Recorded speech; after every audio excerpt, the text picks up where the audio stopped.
The NGCDF sports kitty has been scrapped, but we are going to look for other ways. We are going to look for sponsors. That one, there are so many sponsors who can do this. We have the banks. The banks, they were willing to sponsor. It's only that there was no time. There are so many government agencies that can do it.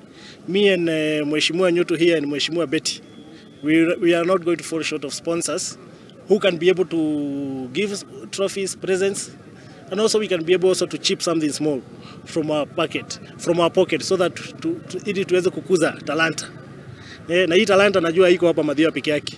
Iko Murang'a yote, and that's why you can see there is even a team that is doing very well called Murang'a Seals. It's from some of these sports that we are witnessing today. We are very happy because of the talents that we have been able to witness here.